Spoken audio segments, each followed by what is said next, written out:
తిరిగి వచ్చేసి భార్యలిద్దరినీ కూర్చోబెట్టుకుని కుంతితో, ప్రధానంగా మహారాజ్ఞి కనుక పెద్ద భార్య కనుక ఆవిడితో మాట్లాడుతూ ఒక మాట అన్నాడు. ఎప్పుడు మాట్లాడినా వాళ్ళు ధర్మం గురించే మాట్లాడతారు. ఈ శరీరం అనబడేటటువంటి సాధనమును ఈశ్వరుడు ఇచ్చాడు, ఇదొకసారి పడిపోతే తరించడానికి మళ్ళీ తప్పలేదు. కాబట్టి ఇది ఉండగా ఎలా తనని తాను దిద్దుకోవాలి, జాగ్రత్త పడాలనేటటువంటి ధర్మాన్ని ఆలోచిస్తారు. కాబట్టి ఆయన అన్నాడు, మనుష్యులకు సహజంగా 4 రుణాలు ఉంటాయి. దేవరుణము, ఋషి ఋణము, పితృరుణము, మనుష్య రుణము. దేవరుణాన్ని తీర్చుకోవడానికి యజ్ఞయాగాది క్రతువులు చేస్తారు. నేను చేశాను, దేవరుణం తీరిపోయింది.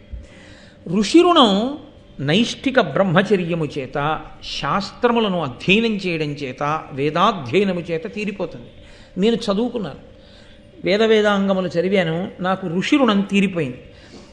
సాటి మనుష్యుల పట్ల దయాళువై ప్రవర్తించడం చేత మనుష్య రుణం తీరిపోతుంది. నేను అలా ప్రవర్తించాను, నాకు మనుష్య రుణం తీరిపోయింది. ఈ శరీరం పడిపోయిన తరువాత కూడా ఒక రుణం తీర్చుకోలేదని నా ఖాతాలో వేసి రుణం తీర్చకుండా వచ్చావు కాబట్టి ఈ జీవుడు ఉన్నత లోకాల్ని చూడడానికి వీల్లేదని ఆపేస్తారు. అదిగో అటువంటి పితృ రుణం ఉండిపోయింది. తండ్రి గారు నన్ను కన్నందుకు నేను ఒక కొడుకుని కనాలి, కానీ వంశాభివృద్ధిని చూపించాలి. కొడుకు పుట్టకపోతే అంటే 1000 మార్గాలు శాస్త్రం చూపించింది, ఆ మార్గంలో కొడుకుని పొందాలి. కాబట్టి దత్తత తీసుకోవాలి, అభిమానపుత్రుడు ఉండాలి. ఎన్నో చెప్పాడు పాండురాజు గారు ఆ పుత్రుల యొక్క లక్షణాలన్నీ చెప్పి, కొడుకు ఉండాలి. కాబట్టి అలా లేకపోతే ధర్మమునందు నేను ఉన్నత లోకాలు పొందలేను, పడిపోతాను, నాశనం అయిపోతాను. కాబట్టి కుంతి, నేను నిన్ను ప్రార్థన చేస్తున్నాను, నువ్వు నన్ను అనుగ్రహించి మేము ఎలా వ్యాసభగవానుని యొక్క అనుగ్రహంతో అంబాలిక యందు ధృతరాష్ట్రుడు, నేను, విదురుడు పుట్టామో అలా నియోగ విధానము వలన భర్త అనుమతిస్తే దోషం లేదు. కాబట్టి విధవ అయినప్పుడు దోషం లేదు నిస్సంతువుగా, భర్త సంతానము కొరకు అంగీకరించినప్పుడు దోషం లేదు. కాబట్టి నువ్వు అటువంటి బ్రహ్మజ్ఞాని వలన సంతానమును పొందు అని అడిగాడు. ఆవిడంది, ఇంత గొప్ప వంశాన్ని మెట్టాం, పాండురాజు భార్యలు అనిపించుకున్నాం, మనసులో కూడా ఎన్నడూ పరపురుషుణ్ణి స్మరించలేదు. ఎంత ఆపద వచ్చిందయా ఇవాళ మనకి. తెలిసి నేను అలా సంతానాన్ని పొందడానికి నా మనసు అంగీకరించలేకపోతోంది. కాబట్టి మీరు ఎన్ని చెప్పినా అని ఆవిడ శ్వేతకేతోపాఖ్యానాన్ని ఉటంకిస్తూ ఆవిడంది, నాకు ఈ మార్గమునందు అనురక్తి కలగట్లేదు అంది. అంటే ఆయన 2 చేతులెత్తి నమస్కరించాడు. భర్త భార్యకి నమస్కరించడం అనేటటువంటిది హేయమైనటువంటి పద్ధతి. అలా దశరథ మహారాజు గారు రామాయణంలో ఎన్నో మార్లు నమస్కరించాడు, కైకాని మనసు మార్చుకోని. ఆవిడ శిరస్సు తన్నింది, అసలు ఆవిడ విననేలేదు ఆయన మాట. ఎన్ని మాటలు మూర్చబోయినా ఆవిడేం వినలేదు. శిరస్సు తన్నింది అన్నమాట అసలు ఆయన కోరికని మన్నించకుండా పోయింది, అంత ఉద్ధతితో ప్రవర్తించింది. ఆఖరికి చనిపోయాడు అనుకోండి పాపం మహానుభావుడు. ఈయన కూడా ఏం చేశాడంటే ఆ కుంతి దగ్గర అలయక ధర్మశాస్త్రములయందు పురాణములందు చెప్ప ఉత్పలదళ నేత్ర విందుమ అపత్యము మేలని కావునన్ యశోనిలయుల పుత్రులంబడయు నీ కొనరించద సంగతాంగుళీదళ విలసన్మదీయ కరతామర సద్వయోజతాంజలిన్. ధర్మశాస్త్రములు ఏం చెప్పాయో, పురాణములు ఏం చెప్పాయో అది నేను నిన్ను అడిగాను, ధర్మ సంతానం కావాలని అడిగాను. ఈ విషయంలో ఇంకా వాదన చెయ్యకుండా నువ్వు నా మాట అంగీకరించవలసినది. తామర మొగ్గల వంటి నా 2 చేతులను కలిపి నీకు నమస్కరిస్తున్నాను అన్నాడు. అంటే కుంతికి కూడా సంతానవతి కావాలి అని కోరికుంది. అది లేకుండా ఏ స్త్రీ ఉంటుందండి? అసలు అలా ఉండడం అనేటటువంటిది అయ్య బాబోయ్, అసలు నోటి మాటతో దానికి వ్యాఖ్యానం లేదు.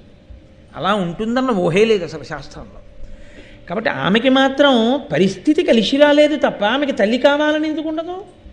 ఆవిడంది, మీరు నన్ను ఇంతగా ప్రార్థన చేశారు బిడ్డల్ని పొందాలని, కాబట్టి నేను మీతో ఒక విషయం ప్రస్తావన చేస్తాను. ఇది మీరు కుంతి జీవితంలో వస్తున్న వైక్లభ్యాన్ని గమనించాలి. ఆవిడ మహాతల్లి చిన్నతనంలో పెద్దవాళ్ళు చేయవలసిన పని చేసింది. దుర్వాసో మహర్షిని సేవించింది. పెద్దవాళ్ళు భయపడతారు ఆయనకి సేవ చేయడానికి, ఏ శాపం ఇస్తాడో. కన్యపిల్లకి వరం ఇచ్చాడు, నువ్వు కోరుకున్న సంతానం లభిస్తుంది, ఎవరిని పిలిస్తే మంత్రంతో వాళ్ళు వచ్చి సంతానం ఇస్తారు. అప్పుడు మనం ఏమన్నాం, ఇది కన్యపిల్లకి ఆవరం ఏమిటండి అన్నాం. నేను మీతో అన్నాను, పరదేవత ఎప్పుడు ఎందుకు ఏ కదలిక కదుపుతుందో మనకి తెలియదు, పరదేవత చాలా దూరం ఆలోచించి చేయిస్తూ ఉంటుంది అన్నాను.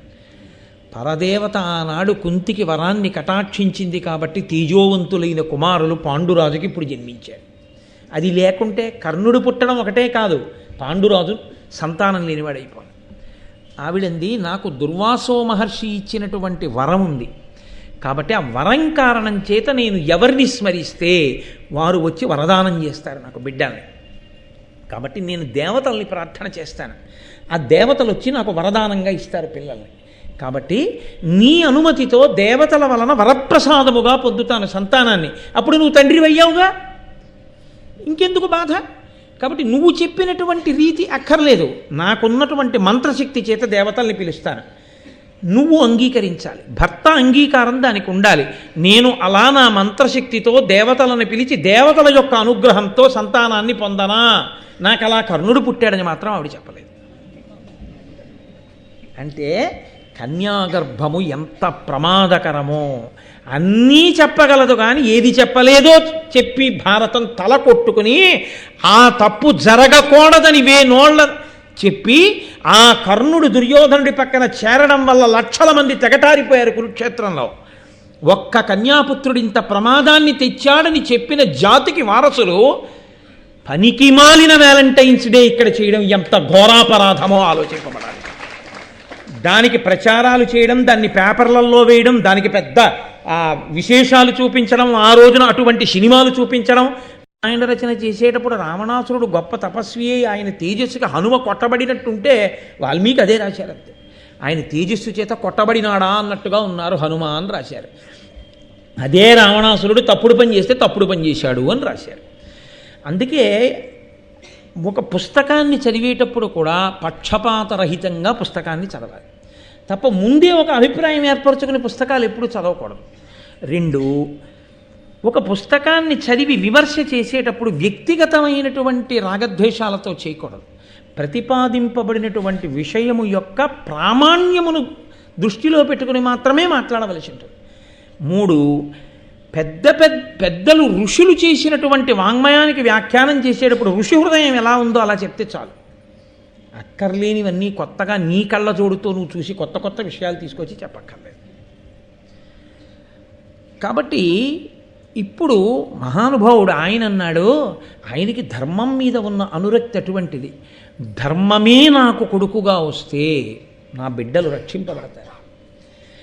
అంటే పాండురాజు లోకానికో సందేశం ఇస్తున్నాడు, నువ్వు నీ బిడ్డలకి ఎంత ఆస్తి ఇచ్చావన్నది కాదు రక్షించేది, నీ బిడ్డలకి నువ్వు ఎంత పొగరుబోతుతనం నేర్పావన్నది కాదు రక్షించేది, నీ బిడ్డల్ని నువ్వు ఎంత రెచ్చగొట్టి ఎంత భోగపరాయణులుగా బతకచ్చో నేర్పినటువంటి నీ పెంపకం కాదు వాళ్ళని రక్షించేది, నువ్వు నేర్పిన వినయం, నువ్వు నేర్పిన ధర్మమే వాళ్ళని రక్షిస్తాయి.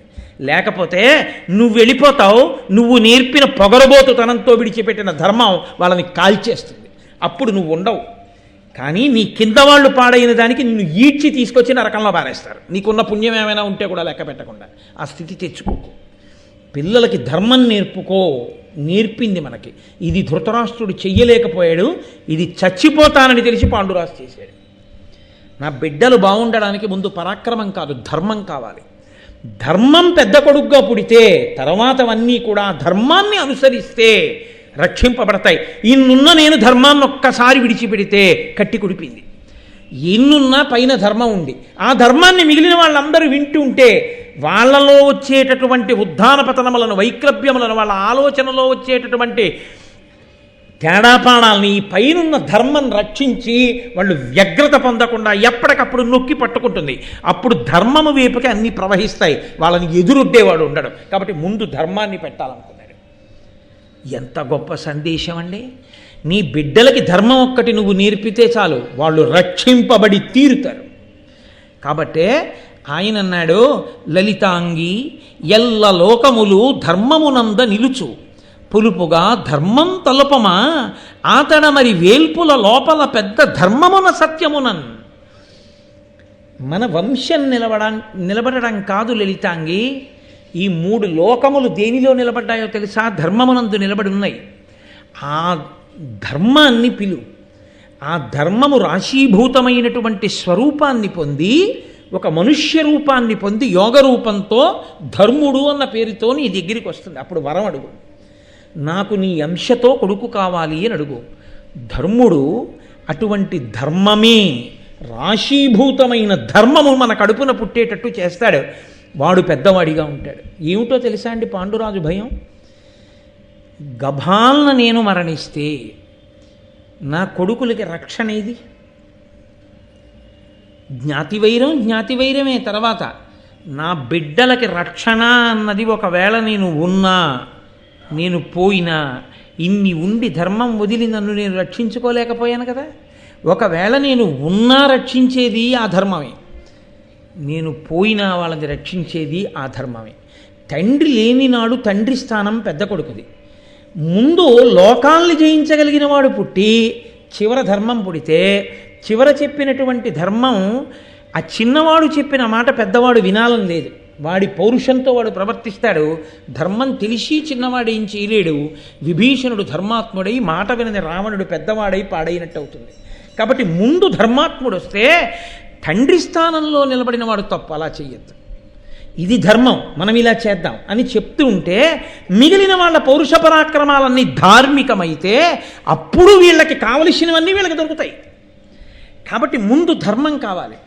కాబట్టి కుంతి మనం నిలబడడం కాదు, ఎంత దూరం ఆలోచించాడో చూడండి. ఇప్పుడు మనం నిలబడడం కాదు, 3 లోకములు ఎందులో నిలబడ్డాయో తెలుసా? ధర్మంలో నిలబడ్డాయి. కాబట్టి ఆ ధర్ముని పిలిచి వరమడుగు అన్నాడు. ఆవిడంది భర్తకి ప్రదక్షిణమాచరించింది. ప్రదక్షిణం చేసి ఒక్కసారి ఆ ధర్మస్వరూపాన్ని ప్రార్థన చేసింది. ఆయన ఎదురుగుండా వచ్చి నిలబడి అడిగాడు, ఏం కావాలని అడిగాడు. నీ అంశలో నాకు కుమారుడు కావాలి. ఆయన వరం ఇచ్చాడు, లభిస్తాడు అని. 12 నెలల తర్వాత ఆమెకి కుమారుడు లభించాడు. కుమారుడు జన్మించాడు కుంతికి. కాబట్టి పాండురాజు తండ్రి అయ్యాడు. భర్త అనుమతితో మంత్రాధిష్టాన దేవతానుగ్రహంగా ఆమె సంతానమును పొందింది. కాబట్టి పుట్టినటువంటి ధర్మరాజు గురించి చెప్తూ అంటారు, ఆయన శాత్రవజైత్ర తేజమున సర్వదిశల్ వెలుగంగా ఐంద్ర నక్షత్రయుతుండుగా శశి ప్రకాశ జయోన్నతమైన అష్టమిన్ మిత్రముఖ గ్రహ ప్రతతి మేలుగా ఆభిజితోదయంబునన్ పుత్రుడు ధర్మనంశమున పుట్టే అతి స్థిర ధర్మమూర్తి అయి. మహానుభావుడు ఆయన ఏ ఫాల్గుణ మాసంలో మనం ఈ మహాభారతాన్ని చెప్పుకుంటున్నామో ఆ ఫాల్గుణ మాసంలోనే బహుళపక్షంలో అష్టమి తిథి నాడు అభిజిత్ లగ్నంలో జ్యేష్ఠ నక్షత్రంలో, ఆ నక్షత్రం పేరే పెద్దరికం కదండి, ఎవడికి ధర్మం తెలుసో వాడిది పెద్దరికం.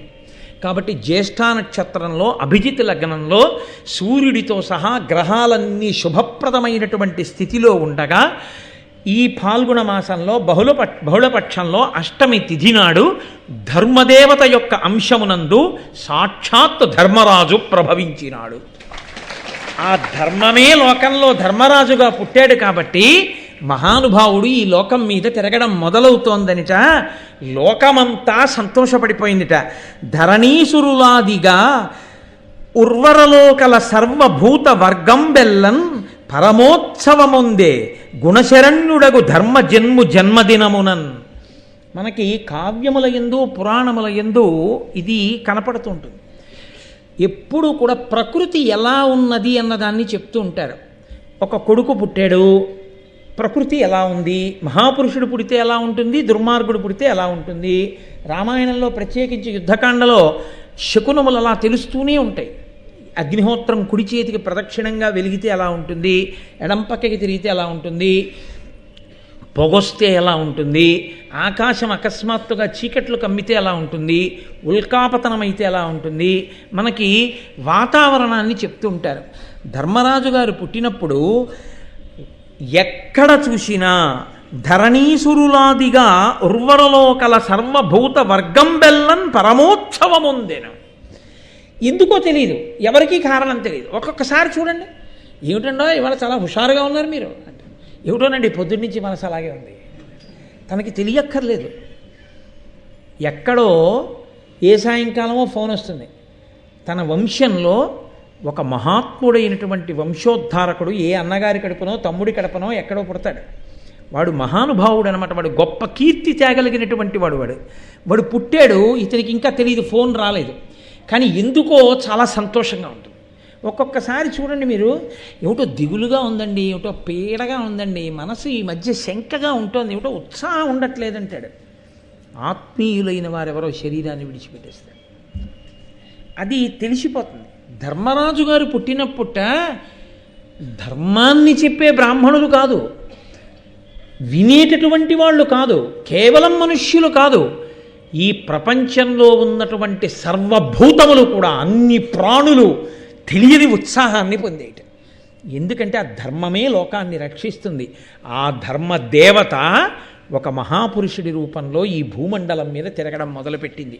ఇది కుంతీదేవి ఈ జాతికి చేసినటువంటి మహోపకారం. కానీ కుంతీదేవి జీవితాన్ని మీరు గమనించండి. అంత గొప్ప వరం పొందింది, కన్యాపుత్రుణ్ణి కంది. కన్యాపుత్రుణ్ణి కన్నానన్న బెంగ కడుపులో ఉండిపోయి కొడుకును వదిలేశాడే ఏమైపోయాడో అన్న బెంగ పాండురాజుకి భార్యనయ్యానని సంతోషించింది. అయ్యో మాద్రి సవతిగా వచ్చిందని మళ్ళీ ఏడిచింది. పోనీలే అని సరిపెట్టుకుని ఇద్దరూ కలిసి సంతోషంగా భర్తని అనువర్తించారు. ఇంత గొప్పవాడని ఆ పాండురాజుకి శాపం వచ్చింది. అయ్యో పాండురాజుకి శాపం వస్తే వచ్చింది, కానీ మళ్ళీ దేవతల యొక్క అనుగ్రహంతో ఇంత గొప్ప కొడుకుని కన్నానని సంతోషిస్తోంది. రాజు పుట్టాడు, చాలా సంతోషంగా ఉంది లోకమంతా. ఆయనకి నామకరణం చెయ్యాలి. అక్కడ ఉండేటటువంటి ఋషులందరూ వచ్చి జాతకర్మ నిర్వహించి ఈ పిల్లవాడికి పేరు పెడదాం అనుకుంటున్నారు. అశరీరవాణి పలికింది ఏ పేరు పెట్టాలో. ఇది ఆ పిల్లల యొక్క అదృష్టం. ఒక్కొక్క పేరు పెట్టేటప్పుడు తల్లిదండ్రులతో అధికారము కాదు, నిజానికి గురువు గారు పెట్టాలి పేరు. ఎప్పుడు ఎందుకో తెలుసా అండి?